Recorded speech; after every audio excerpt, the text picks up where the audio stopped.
Theta, yes. And him saying, this top turns upside down when the revs drop to a certain level. And he says, the reason for that is impossible to explain in words, but I can express it mathematically very easily. Yes. But you can't explain it in words. Now, I think the mathematicians do maybe have a problem there, but they ought to try, there's no question. I remember, and probably you remember too, we were always told when writing up experiments to use the passive voice Oh my of the God, verb. yes. That was, you know, That's journals so always had that. so pernicious. 4 rats were taken, Yes, and it was decided. It was decided that, and yes. so on, without using the first person. I'm not terribly proud of my spell as editor of Animal Behaviour, but I did. That was one thing that I tried to abolish. The other thing was introduction, methods, results, discussion, and that pattern would sometimes follow through, even when you had, shall we say, a series of 4 sets of experiments, where set 1 raised a question which led into set 2, which led into 3, which led into 4. And naturally the way to do that is to begin with 1 and then say, this raises a further question, let's go on. Instead of which, people would write papers that would have methods 1, methods 2, methods 3, methods 4. Results 1, results 2, results 3, results 4. That is literally what they would do, having been dragooned into this pattern of doing things. Nico, by the way, would never do that. I mean, an absolute model, which I used to send to authors, was the eggshell removal paper in Black-Headed Gulls, where each problem was solved and led into the next one, which led into the next one, and so on. I completely agree. What a straitjacket a lot of young scientists were given. I think I was helped. Well, first of all, I had, like you, had Nico there, but also the first scientist I really had to read seriously in my subject was Darwin. And I happen to be, it's okay, I love Victorian writers, Victorian novelists, and his prolix style I found immediately attractive. And of course he does just as you say. Yeah, of course. He gives a narrative of how his ideas evolved. Yeah. Who was it as I said, I think, that the many scientific papers are a complete falsification of the truth. Peter Medower. Yes, Peter Medower. Yeah. That's right. Because they do go things, they don't go in the way in which your mind works. Yes. And everybody knows you write the introduction, the last thing you write. How do you know what you're going to introduce until, until you've done it? Yes. So it is phony, and I like to think that's breaking down now. I think it is. And of course, you're the best person to say this to. The standard of popular scientific writing is enormously improved now. I mean, the last 10, 20 years, I think, have seen some wonderful, accessible science writing. That's true, and also textbooks have improved. Yes. When you think back to, did you have Grove and Newell when you were... Yes. Oh, I loved Grove and Newell. Well, you didn't really. No. You didn't. Something about teaching science, teaching biology, as though it was a branch of Latin grammar was really what it was amounted to. Old sort of schoolmasters covered with chalk.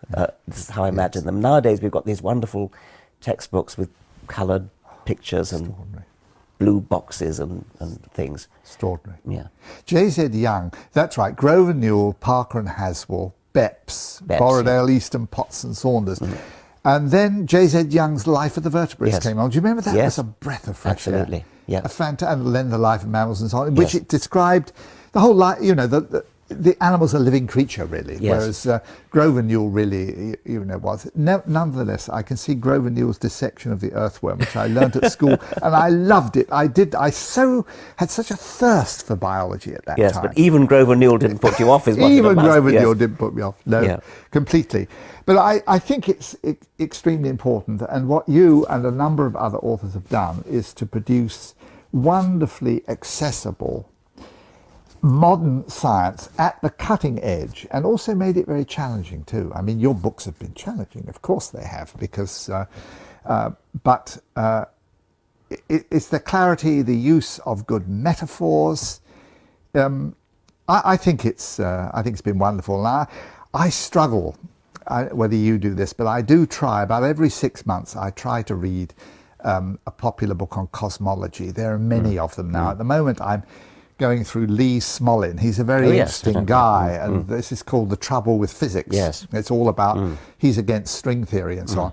And I do struggle with this. I mean, it's good, but nonetheless, these guys are giving us an insight into how physicists are thinking. So returning to our earlier point, I think this is particle physicists introducing us to particle physics as a human endeavour. Yes. You know? It's very, very important, I think. I think we want to see science as part of culture. Precisely, yes. Anyway, you have been at the forefront of introducing evolutionary ideas to the public. And, you haven't been backward in leading with your chin in a number of cases. So I don't doubt that you have your inbox must be fairly interesting at times. Well, yes, it's all right. I mean, I think there's a certain tendency for people to react to this leading with the chin. I don't really lead with my chin, but people think I do, and so I do get a sort of hostile reaction to what people think I say, whether I do or not. Your television programs, like the one on geology, for example, presumably that you didn't receive much hostile response to that, or did you get any response from creationists about that?